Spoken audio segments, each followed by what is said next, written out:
오늘 하나님의 말씀 시편 51편 말씀입니다.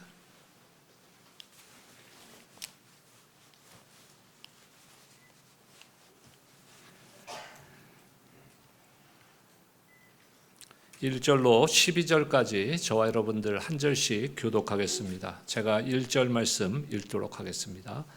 하나님이여, 주의 인자를 따라 내게 은혜를 베푸시며 주의 많은 긍휼을 따라 내 죄악을 지워 주소서.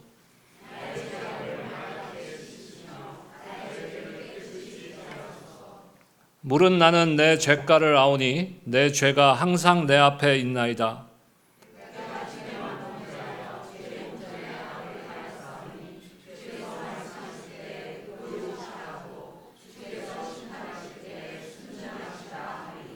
내가 죄악 중에서 출생하였으며 어머니가 죄 중에서 나를 잉태하였나이다.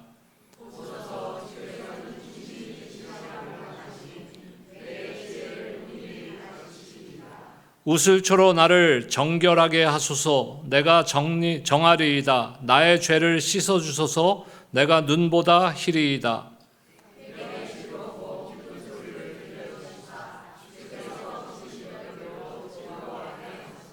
주의 얼굴을 내 죄에서 돌이키시고 내 모든 죄악을 지워주소서.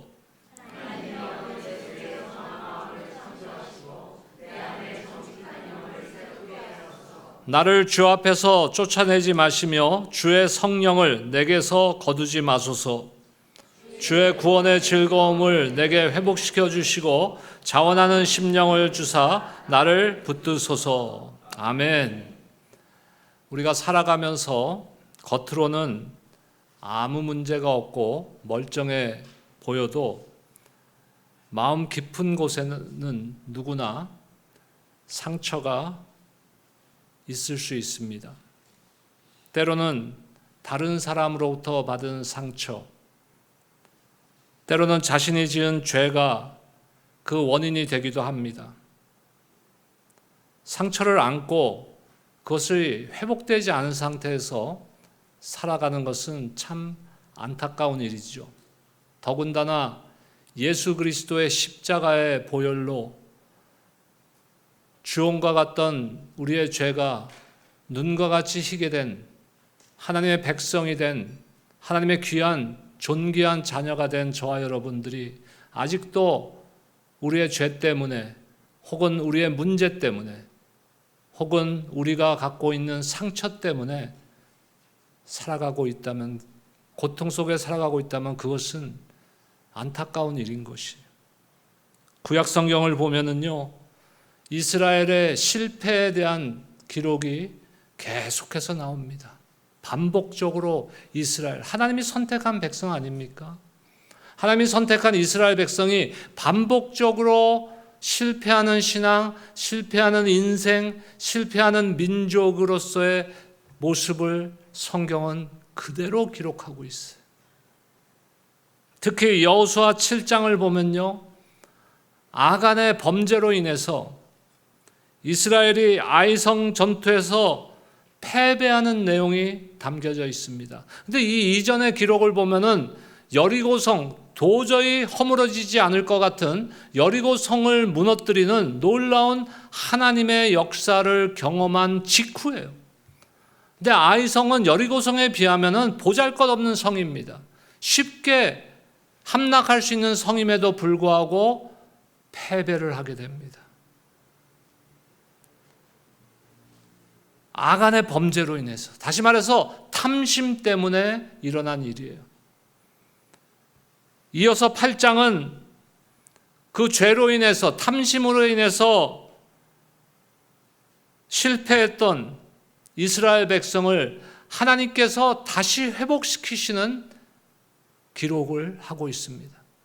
한번 실패했던 아이성을 다시 공격할 것을 명령하십니다. 그런데 그냥 명령만 하시는 것이 아니라 구체적으로 어떤 방법으로 어떤 식으로 공격하라고 알려주셨어요. 여호수아는 이에 순종함으로써 결국 아이성에서 큰 승리를 거두게 됩니다. 실패했던 이스라엘 백성을 회복시켜 주신 하나님의 은혜인 것입니다. 비참한 환경 속에 이스라엘을 회복하시는 하나님의 열심, 하나님의 그 긍휼하심이 여호수아 8장에 잘 나와 있다는 것이에요. 우리의 인생길을 돌아볼 때, 우리의 신앙생활과 우리의 인생을 돌아볼 때 우리도 아이성의 패배와 같은 때가 분명히 있었을 것이고 어쩌면 지금도 그 시간을 지나고 있을지도 모릅니다. 실패의 원인이 무엇이든지 우리 삶의 실패의 시간은 분명히 있다는 것이에요. 우리가 잘 아는 욥이 그랬고 초대교회의 그 귀한 성도들의 모습도 그랬습니다. 실패의 원인이 다양하고 그 모습도 다양한 모습으로 드러나게 돼 있는 것이에요. 그것이 우리가 갖고 있는 질병이 고쳐지지 않는 그러한 모습일 수도 있고 경제적인 문제, 사업의 실패일 수도 있습니다. 하지만 중요한 것이 있어요. 우리가 어떤 상황에 어떤 문제 앞에 있고 어떤 실패를 경험하고 있고 어떤 죄를 저질렀다 하더라도 그로 인해서 내 안에 어떤 상처가 있다 하더라도 하나님의 우리를 향한 생각은 무엇입니까? 재앙이 아니요 평안이라. 하나님께서는 반드시 저와 여러분들을, 이스라엘 백성들을 회복시켜 주셨듯이 회복시켜 주시는 하나님이신 줄로 믿으시기 바랍니다. 하나님은 우리의 상처를 실패로 인하여서, 나의 잘못으로 인하여서, 어떤 이유로 인하였든 내가 갖고 있는 그 문제들, 상처들을 싸매시고 고쳐주시는 하나님이시라는 것이. 하나님은 그리스도의 보혈의 사랑 안에서 우리의 삶을 형통케 하고 풍성하도록 인도하시는 하나님이십니다. 우리를 쉴만한 물가로, 푸른 초장으로 날마다 인도해 주시는 하나님.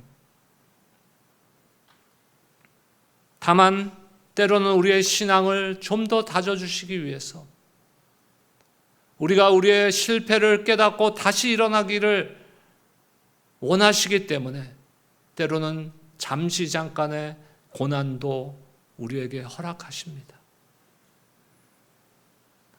우리는 오늘의 어려움, 우리가 겪고 있는 문제, 상처, 이러한 것 때문에 낭망하지 말고 그 가운데에 담겨 있는 하나님의 우리를 향한 생각, 하나님의 뜻을 바로 알아야 되는 것이.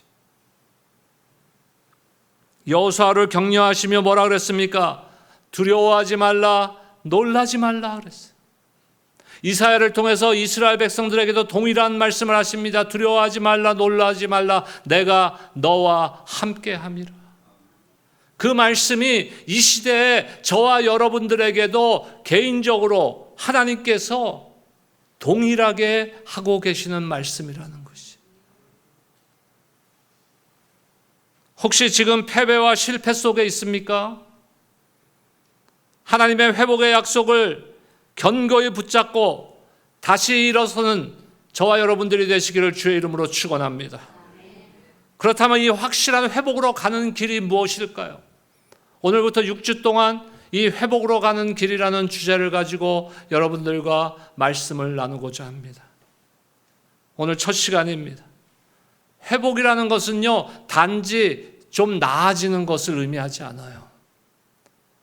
내 질병이 회복된다는 것이 내 질병의 상태가 전에보다 조금 나아졌다는 것을 의미하는 것이 아니라는 것이. 여기서 말씀하시는 회복, 하나님의 우리를 향한 그 회복은 어떤 회복입니까? 완전한 회복을 의미하는 것이에요. 죄로 인해서 죽었던 우리를 하나님께서 어떻게 회복시키셨습니까? 십자가의 보혈로 완전한 새 생명, 영원한 생명으로 회복시켜 주셨습니다. 우리가 갖고 있는 믿음이 그 믿음 아닙니까? 우리가 갖고 있는 복음이 그 복음 아닙니까? 그렇다면 우리 일상생활 속에서 갖고 있는 상처들, 문제들, 이러한 것들을 회복시키는 것은 단순한 좀 나아지는 삶, 나아지는 인생이 아니라 완전히 회복시켜 주실 줄로 믿습니다. 오늘 우리는 다윗의 고백 시편 51편을 통해서 회복이 그러면 무엇으로부터 시작되어야 하는 것을 우리가 배웁니다. 이 말씀을 통해서 저와 여러분의 마음 깊은 혹이라도 남들에게 드러내고 싶지 않은 그러한 모습들이 있다면 하나님 앞에 드리고 온전한 회복의 은혜를 누리시기를 주님의 이름으로 축복합니다. 제일 먼저 회복은요, 정직한 인식에서부터 시작된다는 것이. 정직한 인식. 다시 말해서 피하고 감춘다고 해서 회복되지 않는다는 거예요. 내가 그런 척, 거룩한 척, 안 그런 척 한다고 해서 절대로 회복이 일어나지 않습니다. 직시해야 되는 거예요. 나의 잘못된 모습과 나의 상처를 직시해야 되는 거예요. 우리는요, 연약하기 때문에 내가 아닌 척하고 살잖아요, 계속. 나는 아니야. 나는 상처가 없어. 나는 문제가 없어. 그렇게 살면 어떻게 되는지 아세요? 어느 순간 내가 체면돼, 그거에. 그 내 문제와 상처는 이 안에 그대로 있는데 아닌 것 같은 착각 속에 살아가고 있는 거예요. 근데 그것이 언젠가는 들춰져 버리는 거예요. 그건 회복이 아닙니다. 감춘 거죠. 다윗의 모습 한번 보세요. 1절과 2절 말씀 보겠습니다. 여러분들 한번 읽어주세요. 1절부터 2절 시작.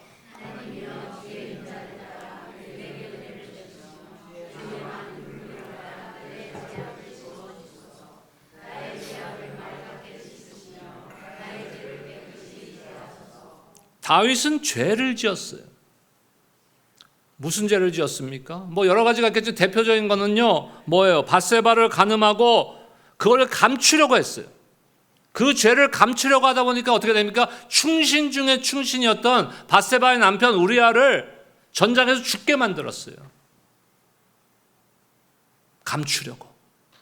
계속 감추는 거예요. 나는 죄가 없어. 나는 훌륭한 왕이야. 나는 훌륭한 인격자야. 계속 감추었어요. 하지만 그것이 해결됐습니까? 그 죄의 문제가 해결됐습니까? 그래서 해결되지 않았어요. 그때 무엇이 임합니까? 나단 선지자를 통해서 하나님의 말씀이 임한 것이. 하나님께서는 우리가 아무리 감춰도, 내가 아무리 숨겨도 분명히 알고 계시다는 것이. 다윗의 죄를 하나님이 모르셨겠어요? 아셨다는 것이.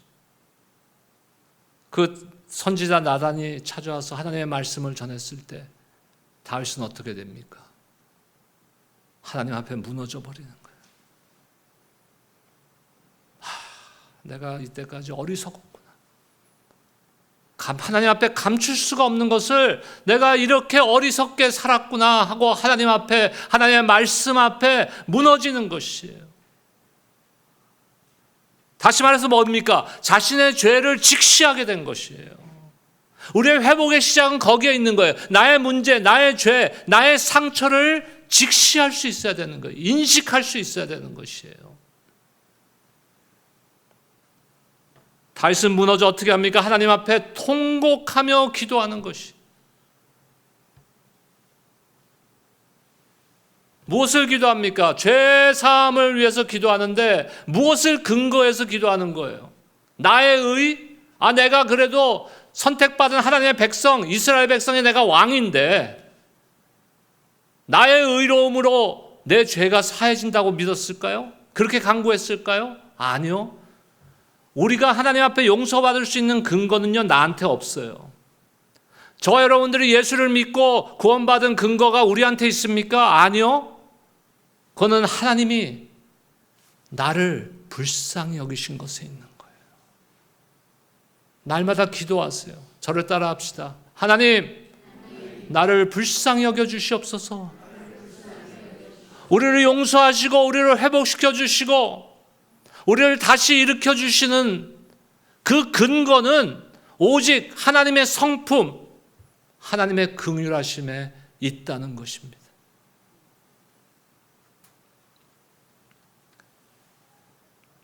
여러분, 저희는 뭐 요즘 한국도 비슷한데 거의 매일 샤워하지 않습니까? 매일 샤워하는 게 또 뭐 몸에 안 좋다는 얘기가 있어. 그렇다고 때를 쌓아놓고 살 수도 없는 것이고. 죄와 상처와 문제는요, 그런 때와 같은 거예요. 쌓아두면 안 돼.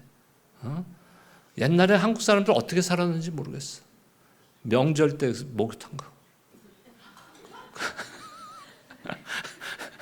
그건 무슨 얘기예요? 그 외의 날은 안 갔단 얘기 아니야. 쌓아두면 안 돼요. 몸이 더러우면 어떻게 돼요? 깨끗하게 씻어야 되는 거예요. 우리 동역자들 중에서도요, 이 아주 그 청결함에 그 아주 예민한 분이 계세요. 뭐 누구라고 내가 이름 얘기 안 하겠네. 같이 식사에 가면은 항상 그 웻 티슈를 탁 해서 목사님 손 닦으세요. 나 금방 화장실 가서 손 씻어 왔는데 지금 메뉴 만지셨잖아요. 메뉴에 얼마나 많은 균이 있는데. 깨끗해야 돼, 깨끗해. 우리의 죄와 상처와 문제가 회복되는 것은요, 깨끗하게, 말갛게 씻음을 받아야 돼요. 근데 그 근거가 무엇이라고요? 하나님의 긍휼하심. 3절과 4절 보겠습니다. 함께 읽겠습니다. 시작. 물은 나는 내 죄가를 아오니 내 죄가 항상 내 앞에 있나이다. 내가 주께만 범죄하여 주의 목전에 악을 행하였사오니 주께서 말씀하실 때 의로우시다 하고 주께서 심판하실 때 순전하시다 하리이다. 아멘. 우리가 죄를 감추고 죄를 변명하고 내가 상처 없는 척하고 살아가고 내가 문제 없는 사람인 것처럼 그런 척, pretending 한다고 해서 회복되지 않아요. 다윗은 자기 죄를 변명하지 않았습니다. 상황이 그랬어요. 이렇게 변명하지 않았어요. 변명하는 것은 pretending 하는 거, 그런 척 하는 것은요, 회복에 전혀 도움이 되지 않아요. 회복은 뭐라고요? 정직함에서. 그래서 오늘 다윗은 뭐라고 하나님 앞에 고백합니까? 정직한 영을 달라고 고백하잖아요. 정직함으로 내 문제를 직시하고 인식할 때 회복은 시작되는 것입니다. 우리의 삶 속에서 이 정직한 마주함, 정직함으로 나의 문제를 대하고 정직함으로 나의 상처를 대하는 그것이 필요한 것이. 그 문제가 무엇인지 사람마다 다 다르죠. 그 상처가 무엇인지. 현대사회는요, 중독자들이 많아요. 뭐 중독 많아요. 여러분들 뭐 중독이에요? 빨리 고백하세요. 대부분 동일한 중독이 있어. 요새는 전화기. 저도 조금 있어요. 우리 부부가 이제 매일 우리 와이프도 삼식이를 모시고 살려니까 매일 집에서 새끼 먹으니까 힘들잖아요. 그래서 어쩌다 이제 한번 밖에 나가서 밥을 한번 먹으면요, 뭐 저는 제 핑계죠. 뭐 40년 가까이 살았는데 뭘 식당에까지 가서 뭐 할 대화가 있어? 전화기.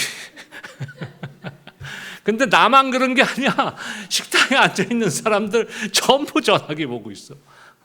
중독이 중독. 그래서 우리가 밥을 안 먹는 패스팅, 금식만 하지 마시고요. 하루 한 번 미디어 금식. 전화를 딱 꺼놓고 24시간 한 번. 아마 금단 올걸요, 바로. 금방 자꾸 보게 되는 얘기. 때로는 분노, 때로는 다른 이들을 향한 미움, 좌절, 실패, 수치심. 우리가 숨기고 싶은 상처들인데 하나님이 이미 다 알고 계시다는 거예요. 다윗의 그 문제를 이미 알고 계셨던 하나님이 우리의 그 모든 상처와 문제를 알고 계시다는 거예요. 우리가 그것을 마주하고 하나님 앞에 정직하게 고백할 때 하나님은 그 자리에서 우리를 회복시켜 주시기 시작합니다. 두 번째, 오늘 생각해 볼 문제는 우리가 믿는 하나님, 그 하나님의 은혜는 우리가 갖고 있는 그 어떤 상처보다도 크다는 것이에요. 하나님은 우리가 갖고 있는 그 어떤 문제보다도 크신 하나님이십니다. Our God is greater. 우리가 갖고 있는 그 어떤 것과도 하나님의 크심에 비교할 수 있는 것은 없다는 것이에요. 5절에서 7절 말씀 보겠습니다.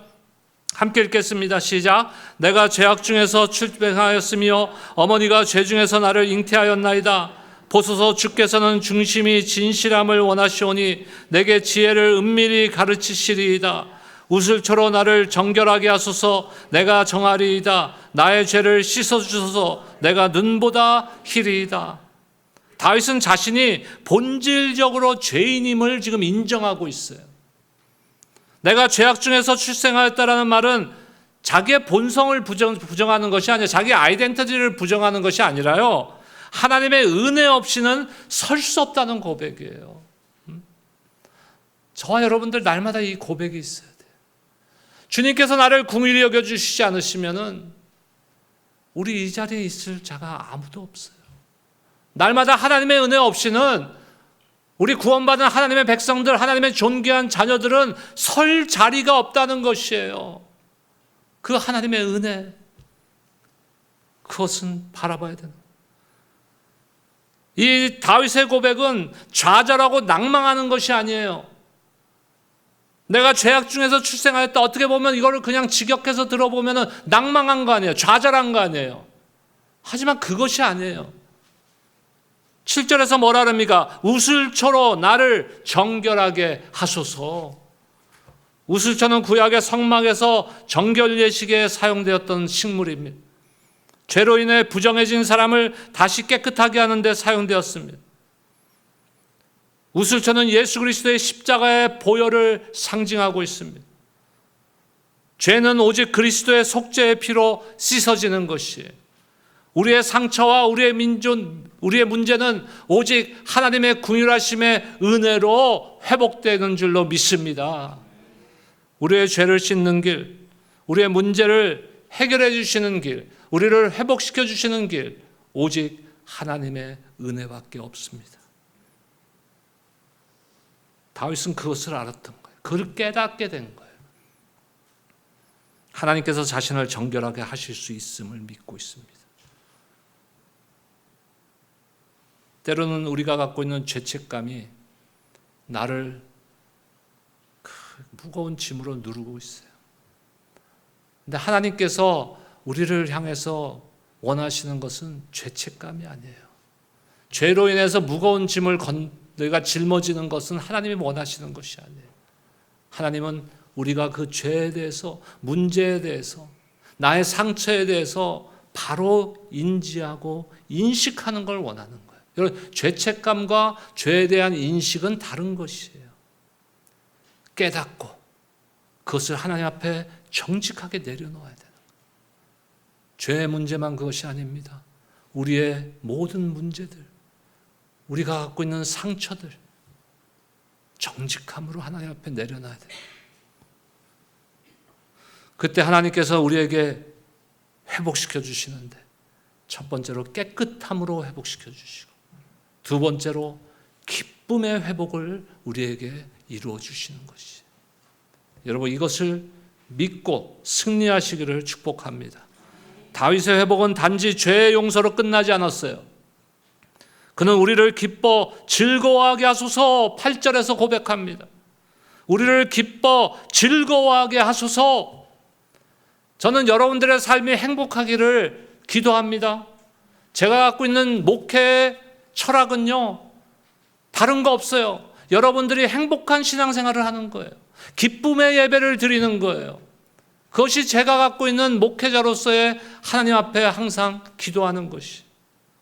12절에서 뭐라 그럽니까? 주의 구원의 즐거움을 내게 회복시켜 주시고 자원하는 심령을 주사 나를 붙드소서. 죄와 상처는 무엇을 앗아갑니까? 우리에게로부터 기쁨을 앗아가는 거예요. 의외로 가정 안에 상처가 많아요. 부부 간의 상처가 많아요. 부모 자식 간의 상처가 많아요.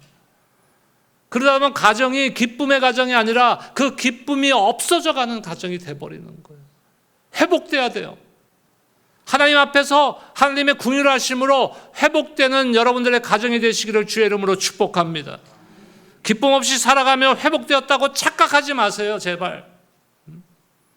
내가 기쁨 없이 살면서 기쁨 없이 예배드리면서 나는 하나님의 존귀한 자냐, 난 정상적으로 신앙생활하는 사람이야, 착각하고 자기 체면에 빠지지 마세요.